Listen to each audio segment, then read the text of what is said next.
Hi, this is Doug at Wood Spun Round. Glad to have you in the shop with me again. Got another piece of this pear on the lathe today.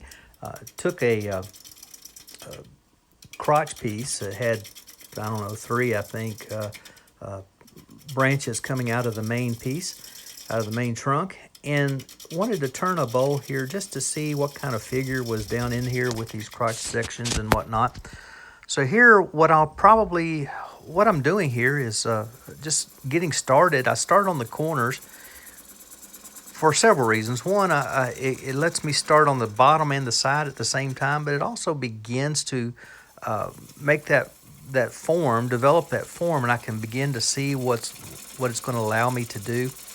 I've kind of stopped working on that corner, and I'm working on my tenon. I want to establish that so I don't create a false bottom and have to redo that. So I'm going to go ahead and make the tenon here. Just a few passes. It doesn't take much, especially with this green wood. There I've got it basically shaped and formed and sized, but I wanted just a hair more. Stood back and looked at it, and just looked a little small to me as far as the height of the tenon. So I'm taking one more pass just to get just a fraction more of height there. And then I'm going to bring out the skew. Typically you don't use a skew on a bowl. Too much of the side grain, end grain, back and forth, the alternating back and forth between the two. And so it's just too dangerous for a skew. The skew would dig into that end grain. But here all I'm doing is shaping up that tenon, using it as a scraper really. You see it laying on its side, going in and just cleaning up that tenon, making it flat across the face and ever so slightly dovetailed. I don't really need a dovetail, but I put a dovetail or a slight dovetail in it just so that the tooth that's on the very top end of the jaw will have some place to go. Back to the corner and shaping of the bowl here, you see some beautiful curls and ribbons coming off of this this pear. It is still a little green, so I expect this bowl will warp over time. It does have some nice figure in it. I'll show you at the very end. In the stills at the end, there are some good pictures that show some of the figure. You saw right there, just before the lathe began to spin, that one wing that's sticking up is a little darker wood, and it has some nice figure in it. Again, I'll show you that at the end with some stills. I'm just taking some very fine finishing cuts here. There are some little lumps here that I'm trying to get off, and I'll do a little shear scraping as well. Get that curve just real nice and continuous, no interruptions from the tenon all the way up to the top. I've turned it around now and beginning to work on the inside, and I'll start here in the center, but I'm not going to go deep in the center for a while. I want to work out and establish the rim of this bowl. This is going to be a live edge bowl. You see the bark is still on there. It looks like it's very uneven, but the outside curve is actually very smooth, very even, all the way up to the highest point. And so what I'm doing is just, I'm slowly working my way back through the bark, trying to get back to establish the thickness of the walls from the very top to the bottom. And I'll do that incrementally from top all the way down. You'll see more of that as we go through.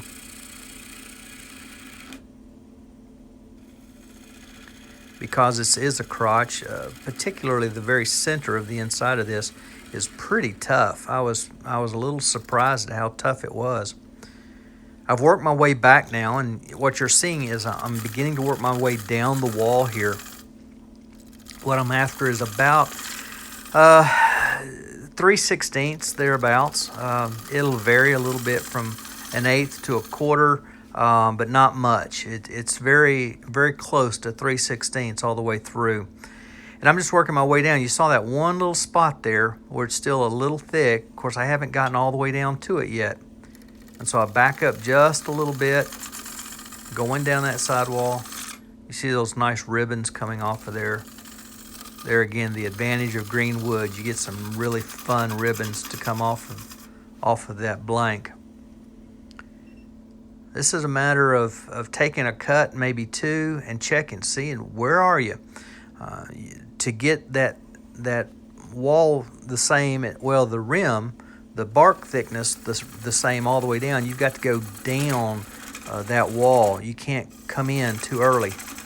But what I'm finding here is I'm down to the floor of my cut, and so I have to go back to the center and work my way back down and deepen that floor just a little bit so that I can go back and get my wall as thin as I want to.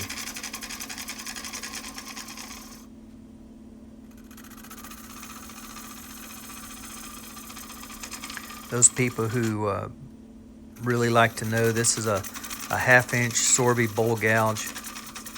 I'm not sure if the Sorbies are sold here in the United States by American measurement or by English measurement. If it's an English measurement, it's a 3/8 bowl gouge. American measurement, it's a 1/2 inch bowl gouge. And the reason I'm using this particular one instead of the other one that I use so much, or even my Doug Thompson 1/2 inch bowl gouge that I really like to use, this is the one that's the sharpest right now. The other two are dull. Haven't gone through and sharpened them all. Okay, I've got my wall established, at least that far. You see that step in the bottom? And so it's time to start working my way across the bottom. I've got the transition is still a little thick, so I've got some room to play there. But the wall itself is where I want it. I need to get the bottom and the transition. I've got just so much in the bottom that I wanted to get some of it out before I worked on that transition and got it down to the thickness I was desiring. Using a bit of a back cut here. Even with that, you can see I'm getting nice shavings, some nice ribbons coming across. Not much dust. The tool is sharp, the wood is green, and so between the two, it helps to get some really nice ribbons and as you saw earlier, some nice curls coming out. Saw me again stop the lathe, check the thickness. A little tough to check the thickness with my digital calipers there, and with the lathe running, having that uneven edge around the top, that bark, it would bite pretty good if it got hold of my hand, and so I just don't like that. I've pretty well gotten my thickness where I want it, and now we've gone to a flat bowl scraper. I got this scraper years and years ago, and it helped me tremendously when I got it, and then I didn't use it for a long time. I've gone back to using it just across the bottom and in the transition area primarily. Those are the two hardest areas to get a really nice finishing cut. I just wanted to stop and check it out. I'd actually go back and hit it 2 or 3 more times. I found some places up on the wall that I wanted to get out. We've got it all taken care of now, and here's the sanding. I'm not going to show you all the sanding, but this is what I did. And even with this, I kind of forgot what I was doing. Even though I'm tipped down, I'm not high enough on the wall, and so I did get the wing caught my sanding pad once or twice, and figured out what I was doing. There's also a tool mark that goes about halfway around this bowl. It doesn't go all the way around because of those open gaps, but where it's solid around, that tool mark was there, and I just kind of had to sand it with the lathe stopped and just concentrate on those lines. Putting a little sanding sealer on here. A lot of people will say I should not have done that, but the reason I do it, I wanted to do just a little more sanding, and just to make sure that the wood had a homogeneous kind of a surface there. I wanted to put this on, but also it helps with the oil. The oil doesn't soak in quite as far. It does still soak in, just not as far. And so I saved a couple of coats at least. I did end up putting 5 coats of oil on this. I'll show you the oiling here in just a moment. This is the sanding sealer. I got it all over, including on the bark. I let it dry, and I worked on my little trouble areas that were still giving me some fits. It really did not have tear out on this piece at all, but I did have some tool marks that were just a little tough to get out. And so the sanding sealer helped that tremendously by stiffening up the soft grain and just allowed me to see and feel those tough areas a little better. Saturating that bark here now just to help hold it on. It may not stay. You know, a year from now that bark may fall off, but for right now it is on there really good and tight.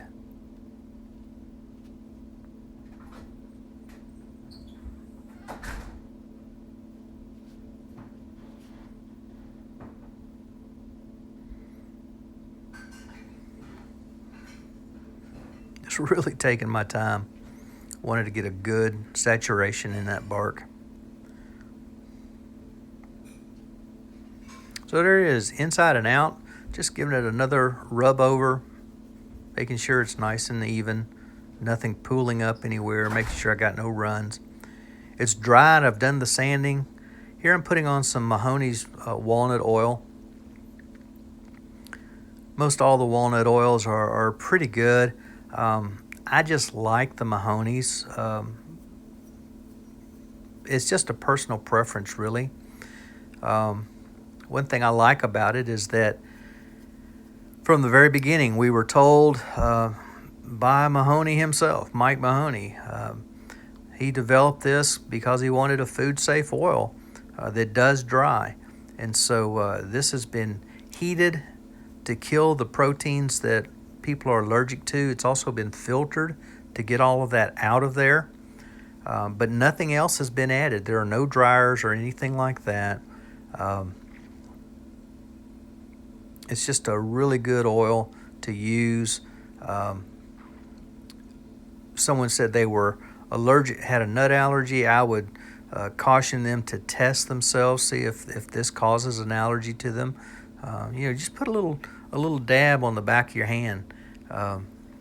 Maybe put a Band-Aid over it. And I'm not talking about a whole drop even, just enough to make a little wet spot on your hand. Put a Band-Aid over it. Look at it 4, 5, 6 hours later. See if there's any reaction to it. If there is, stay away from it. Or somebody says they've got a tremendous nut allergy and they're afraid of it. I apologize. I offer to make them something without the walnut oil. And most of the time that satisfies most people. I'll put, I think I put 5 coats altogether of the walnut oil. And here you see I've reversed it again and I've come back. I've taken most of the tenon off. What I'm doing right here is I'm putting my 3 decorative lines on the bottom. Those are the lines that I use as I put my signature on the bottom. Using a little 1/4 inch mini skew here. Use that tool as a utility tool quite often. Works real well for that. Then I'm going to hit it with just a touch of 320. All I'm doing is knocking the little fuzzies off, any fuzzies that raised up. Then I go back to working on that nub, and we're just working it down little by little, making sure that it's as small as we can get it. Now I've put my detail gouge, got the bevel resting against the bowl and the point sticking right into that joint between the bowl and the nub. My left hand was on the stop. Got down so far and I just didn't want to go any further, and so I took it off. I got my chisel here, and just that easy. 3, 4 little bumps with my hand, and I'm through it. There wasn't much there. Then I'll take my sanding drill, and I'm if I remember right, I put 240 on there, just sanding off what little bit is left of that nub, and I'll hit it as well with 320.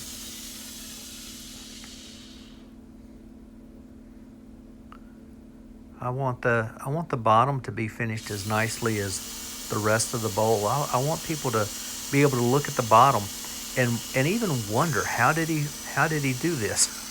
How was it held?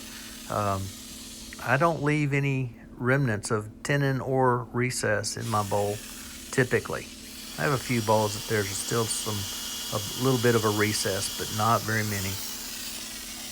There's the 320, just finishing that up. And it's really just smoothing over the 240 grit that I used. There wasn't much to sand anyway, so it didn't take a whole lot. Then I wanted just I don't think I've shown this before, but I just wanted to show what I do to put my signature on. Right here you're going to see, there it is, my little Harbor Freight engraver. This vibrates in and out and doesn't spin. I tried using a Dremel with a little needle point, and it just did not work for me. But this little piece works very, very well. I've done it. Then I'm just hitting it one more time with 320, because even that engraving raises some little fuzzies. So I just hit it with 320 just to knock those off. They're gone. I'm going to blow it out so there's no dust. And then I'm going to put some more oil on it just to finish off that bottom. Later on I will buff it with the Beall buffing system on the outside. I don't do the inside, just the outside. And that finishes it off quite nice. You'll see that in the stills here in just a minute. Well, I'm glad you've been with me today. If this is your first time watching one of my videos, I would greatly appreciate it if you'll hit the like button and the subscribe button. By hitting that subscribe button, you'll let YouTube know that you want to see more of my content. If you hit the notification bell, they'll let you know every time I put one up. Just very shortly, within a few minutes even, of submitting a video, YouTube will send out a message to everybody who's subscribed and wants to know every time. So if you'll do that, that'll help me tremendously. You can also share this in your social media platforms. And like I said, everything you do, the likes, the subscribes, the sharing, but also the comments. If you put a comment below, any questions, feel free to put those comments down in, or any questions, put them in the comments, or anything else. Lots of nice stills here. Trying to show you some of the graining that is in this piece. Pear is not known for having a lot of movement in the grain, but this being a crotch, there's a pretty good bit there. And there you can see I've buffed it on the Beall buffing system, Carnauba Wax, and I got a pretty nice shine on it. Well, this is Doug at Wood Spun Round. Until we get to meet again, I hope you're able to spin them round.